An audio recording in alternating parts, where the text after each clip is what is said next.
समाज सेवा में युवाओं की भूमिका।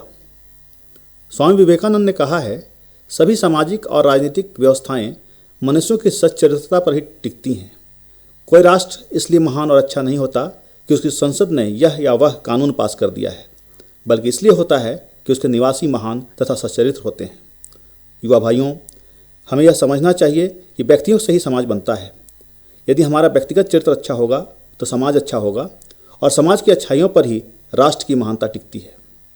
समाज सेवा में युवाओं की क्या भूमिका होनी चाहिए, इसे समझने के लिए पहले हमें समाज सेवा का अर्थ समझना होगा। हम देखते हैं कि समाज सेवा के नाम पर लोग चंदा वसूलते हैं। इन पैसों से सार्वजनिक पूजा अनुष्ठान की जाती है, सफाई की व्यवस्था या गरीबों के लिए भोजन वस्त्र की व्यवस्था की जाती है, निःशुल्क इलाज की व्यवस्था की जाती है। कुछ लोग दरिद्र नारायण के भोजन की व्यवस्था करते हैं। गर्मी के दिनों में पीने के पानी की व्यवस्था की जाती है। गरीब बच्चों के पढ़ाई के लिए शुल्क जमा किए जाते हैं। परंतु इस समाज सेवा के द्वारा लोग अपने आप को महादानी या महान कार्यकर्ता समझने लगते हैं। कुछ लोग अपने व्यक्तिगत अहंकार की पुष्टि करते हैं कि मैं इतना बड़ा काम कर रहा हूँ। हम एक बार कुष्ठ रोगियों को भोजन करा देते हैं और स्वयं को सबसे बड़ा दानी समझने लगते हैं। और तो और इस बात की चर्चा समारोहों में समाज के लोगों के बीच कई बार करते रहते हैं कि मैंने इस बार के 15 अगस्त को इतना बड़ा काम किया है। पर जरा ध्यान देकर समझने की कोशिश करें तो हम पाएंगे कि समाज सेवा के कार्य को करके हमने अपना कितना बड़ा नुकसान किया है। युवा भाइयों, समाज सेवा के दौरान इस बात पर नज़र रखनी चाहिए कि इस कार्य के द्वारा मेरे अंदर व्यक्तिगत अहंकार तो नहीं आ रहा है, कहीं हम अपनी तारीफ सुनकर खुश तो नहीं हो रहे हैं। यदि ऐसा है तो समाज सेवा छोड़ देने में हमारी भलाई है, एवं समाज की भलाई भी इसी में है। ईसा मसीह ने कहा था कि तुम बाएं हाथ से दान दो तो दाहिने हाथ को पता नहीं चलना चाहिए। स्वामी विवेकानंद ने कहा था कि let the receiver stand and permit, let the giver kneel down and pray, O Lord it's all yours. अर्थात प्राप्त करने वाला खड़ा हो और आज्ञा दे, तथा देने वाला झुक कर प्रार्थना करे कि हे ईश्वर, यह सब तो तुम्हारा ही है। सामाजिक कार्य करने के दौरान हमें इस बात पर नज़र रखनी होगी कि इस दौरान हमारे अंदर किन किन सद्गुणों का विकास हो रहा है। क्या हमारे अंदर संयम, सहनशीलता, अनुशासन, समयपरायणता, सहानुभूति, संवेदना जैसे सद्गुणों का विकास हो रहा है? क्या हम दूसरों के कटु वचन को सह सकते हैं? क्या हम अनुशासन में रहकर सारे काम समय पर कर रहे हैं? क्या दूसरों के दुख में हम दुखी तथा दूसरों के सुख में सुखी होने का सद्गुण हमारे अंदर विकसित हो रहा है? क्या हमें अपने समाज या देश की चिंता सता रही है? क्या आने वाली पीढ़ी को हम नया संदेश देने में सफल हो पा रहे हैं? यदि ऐसा है तो हमें समाज सेवा करने की पात्रता है। परंतु इस समाज सेवा के कार्य से हम दूसरों का कितना भला कर रहे हैं? क्या जाड़े के दिनों में कंबल बांट देने से गरीबों का भला हो जाएगा? नहीं। यदि सचमुच हम समाज सेवा करना चाहते हैं, समाज का भला करना चाहते हैं, तो हमें दूसरों के अंदर आत्मश्रद्धा जगाना होगा, उनके अंदर आत्मविश्वास जगाना होगा, जिससे कि वे आत्मनिर्भर होकर अपना काम स्वयं करना सीख लें। परंतु हम ऐसा नहीं करते हैं। हम हमेशा उन्हें अपाहिज बनाए रखना चाहते हैं ताकि हम स्वयं को दानी कह सकें। युवा भाइयों, हमें अपने मन पर सदा नज़र रखनी होगी।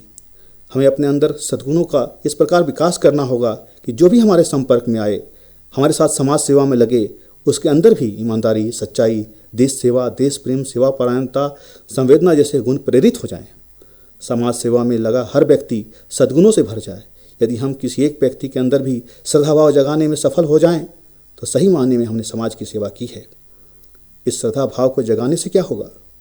इससे यह होगा कि व्यक्ति अपने आप को छोटा या दीनहीन नहीं समझेगा, स्वयं को ईश्वर का संतान समझेगा, दूसरे व्यक्ति को भी ईश्वर की संतान समझकर प्रेम करेगा। इससे वह निस्वार्थी बनेगा और भ्रष्टाचार, दुराचार, अन्य दुर्गुणों का भाव उनके मन से चला जाएगा।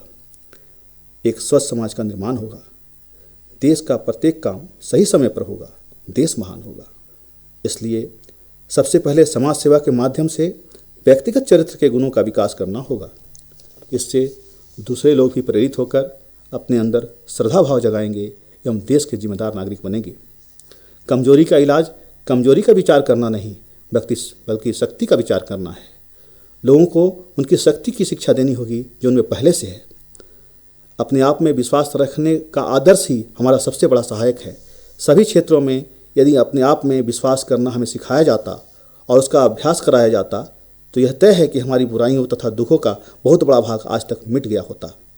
यदि मानव जाति के आज तक के इतिहास में महान पुरुषों और स्त्रियों के जीवन में सबसे बड़ा प्रवर्तक शक्ति कोई है तो आत्मविश्वास ही है। इस प्रकार मजबूत चरित्र के व्यक्तियों से समाज मजबूत होता है और समाज से राष्ट्र महान होता है। अतः सच्ची समाज सेवा का अर्थ है समाज के व्यक्तियों की सेवा, और समाज के व्यक्तियों की सेवा का अर्थ है उनका उत्थान, उनका आध्यात्मिक उत्थान। युवा भाइयों, इस समाज सेवा के कार्य में तुम्हारी भूमिका सबसे महत्वपूर्ण है। जो छोटे बच्चे हैं उनकी शक्ति थोड़ी कम होती है, तथा जो बड़े हो चुके हैं उनकी मनोदशा परिपक्व हो चुकी है, उनमें बदलाव लाना कठिन है। अतः देश के युवा भाइयों से ही उम्मीद है। सौभाग्य से आज हमारे देश में युवाओं की संख्या सबसे अधिक है। आज की युवा शक्ति यदि समाज के इस भाव को ग्रहण कर ले तो एक नया परिवर्तन आ सकता है। समाज एवं राष्ट्र के दुर्गुण अपने आप दूर होते चले जाएंगे। जरूरत है तो सिर्फ दृढ़ संकल्प एवं दृढ़ इच्छा शक्ति की। हमें यह संकल्प लेना होगा कि एक स्वस्थ समाज की रचना हमें करना है और हमारी भूमिका इसमें महत्वपूर्ण है। अतः इस कार्य को करने में चाहे जितनी ही बाधा क्यों ना आए, हम बिना धैर्य खोए सेवा भाव से अपना कार्य करते जाएंगे। आज का वर्तमान ही कल के भविष्य का निर्माण करेगा। अतः हमें कठोपनिषद की यह उक्ति स्मरण रखना चाहिए, उत्तिष्ठत जागृत प्राप्य वरानि बोधत, अर्थात उठो जागो और तब तक रुको नहीं जब तक लक्ष्य तक न पहुंच जाओ। पर यह रास्ता दुर्गम है, यह तलवार की धार पर चलने जैसा मार्ग है। थोड़ा सा काम कर लेने पर नाम यश की कामना तुरंत हमारे मन में आ सकती है। व्यक्तिगत लाभ, आत्म प्रशंसा, अहंकार जैसे दुर्गुणों का हमारे मन के अंदर आने की संभावना बढ़ जाती है। हमें सतर्क रहना होगा, हमेशा अपने मन पर नज़र रखनी पड़ी होगी। हमारा ही मन बड़ी चालाकी से हमें पतन के रास्ते पर ले जा सकता है।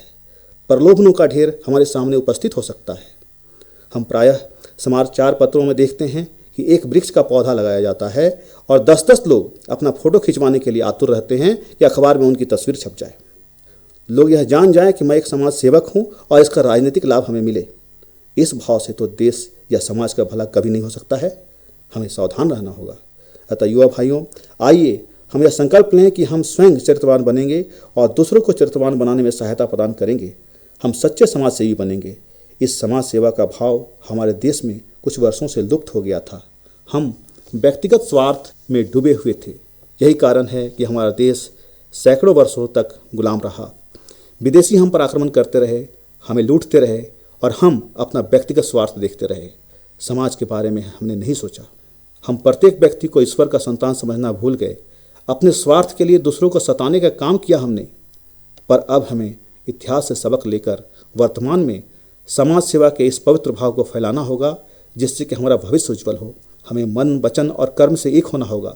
यदि हम समाज सेवा कर रहे हैं तो याद रहे हम सेवा कर रहे हैं, न कि इसका व्यक्तिगत लाभ उठाने के लिए इसका उपयोग कर रहे हैं। ऐसा नहीं होना चाहिए कि मन में कुछ और हो और कर्म में कुछ और बात हो। पर इस प्रकार कर्म करने में कई विपत्तियों का सामना करने के लिए तैयार रहना होगा। कई लोग इसका विरोध करेंगे, कई लोग इसका उपहास भी करेंगे, हंसी उड़ाएंगे, पर अंत में वे हमें स्वीकार अवश्य करेंगे। किसी भी अच्छा काम करने में सबसे पहले उसका विरोध होता है, फिर लोग हंसी उड़ाते हैं अर्थात उपहास होता है, और अंत में लोग उसे स्वीकार करते हैं। यदि हमारे विरोध में कई दानों या शैतान खड़े हों और हम सही मार्ग पर चल रहे हों, नेकी के काम कर रहे हों, तो कई देवता हमारी मदद करने के लिए आ पहुँचेंगे।